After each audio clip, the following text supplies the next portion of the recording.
గణేశాయ నమః. శ్రీ సరస్వతి నమః. శ్రీ గురుభ్యో నమః. భక్తులారా, వ్యాసప్రోక్త భాగవత మహాపురాణం సత్సంగంలో భాగంగా చెప్పుకున్నాం. నిన్నటి వరకు మనం 8 స్కందాలు పూర్తి చేసి 9వ స్కందాన్ని 6 భాగాలుగా చెప్పుకున్నాం. ఈ రోజున 7వ భాగం చెప్పుకుందాం.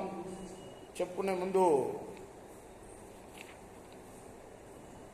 వ్యాస భగవాన్ని ప్రార్థన చేసుకుందాం. వ్యాసాయ విష్ణురూపాయ వ్యాసరూపాయ విష్ణవే నమో వై బ్రహ్మణతయే వాసిష్ఠాయ నమో నమః. అంజనానందనం వీరం జానకీ శోకనాశనం కపీశమక్షం తారమందే లంకా భయంకరం. సదా నింబవృక్షస్య మూలాదివాసాత్ సుధాశ్రావణం తిక్తమప్యప్రియంతం తరుం కల్పవృక్షాదికం సాధయంతం నమామి ఈశ్వరం సద్గురుం సాయినాథం. 5 భాగాలుగా చెప్పుకున్నాం. 6వ భాగం ఈరోజు చెప్పుకోవాలి, అంతేనా కాదా? అంతే.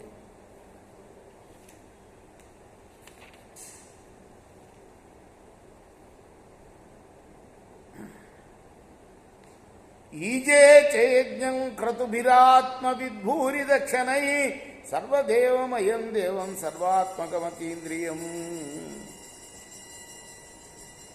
ద్రవ్యం మంత్రో విధిర్యజ్ఞో యజమానస్తద్విజ ధర్మో దేశస్య కాలస్య సర్వమే తద్యథాత్మకం.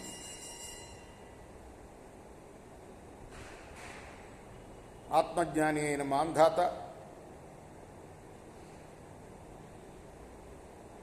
కర్మకాండలను ఆచరింపవలసిన ఆవశ్యకత లేకపోయినా భూరి దక్షిణలతో క్రతువుల్ని చేయటం ద్వారా ఇంద్రియాతీతుడు, సకల ప్రాణుల్లో అంతర్యామి, సర్వదేవతామయుడు అయిన యజ్ఞస్వరూపుడైన మహావిష్ణువును ఆరాధించాడు. ద్రవ్యాలు, వేదమంత్రాలు, చోదనాత్మకములైన విధులు, యజ్ఞకర్త, ఋత్వియులు, యజ్ఞధర్మాలు, యజ్ఞభూమి, కాలం ఇవన్నీ కూడాను భగవంతుని స్వరూపాలే. యావత్ సూర్య ఉదీతే స్మ యావచ్చ ప్రతిష్టతి తత్సర్వం యౌవనాస్యమాంధాతు క్షేత్రం ఉచ్యతే.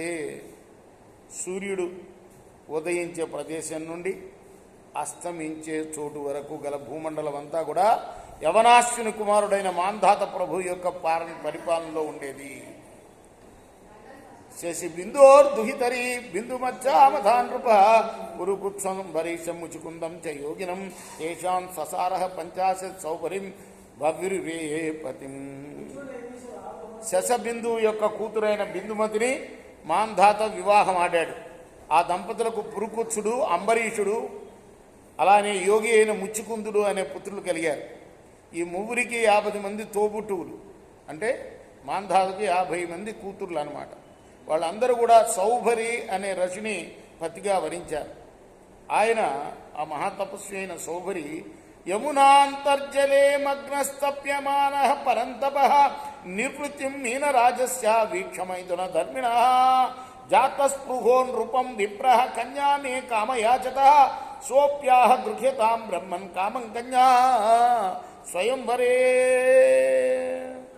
యమునా నది జలంలో మునిగి ఆ తర్వాత తపస్సు ఆచరిస్తున్నాడు ఈయన, ఈ సౌభరి. ఆ సమయంలో ఒక పెద్ద చేప ఒక ఆడు మీనంతో కూడి సుఖించుచుండటం అతనికి కనపడింది. ఆ దృశ్యాన్ని చూచినంతనే ఆయన మనస్సులో కామ ఇచ్ఛ జాగృతమైంది. వెంటనే ఆ సౌభరి మాంధాత మహారాజుని చేరి ఆ ప్రభువు యొక్క 50 మంది పుత్రికల్లో ఓ కన్యను తనకిచ్చి పెళ్లి చేయమని కోరాడు. ఇప్పుడు మాంధాత, విప్రోత్తమా, స్వయంవరంలో నిన్ను వరించిన కన్యను నీవు పెళ్లి ఆడుము అని చెప్పాడు. అప్పుడు ఆ విప్రుడు తను తాను ఇలా తలపోశాడు. స విచింత్యా ప్రియం స్త్రీణాం జఠరోయమ సమ్మత జరఠో అయమ సమ్మత బలీపరితయేతం ఏచత్కా ఇచ్చహం ప్రచ్యుదాహృత. ఇప్పుడు నేను వృద్ధుణ్ణి, నా చర్మం ముడతలు పడి ఉన్నది, కేశాలు నేర్చిపోయినాయి, తల కంపిస్తున్నది. కాబట్టి ఈ స్థితిలో ఉన్న నన్ను ఏ కన్య కూడా కోరకూడదు.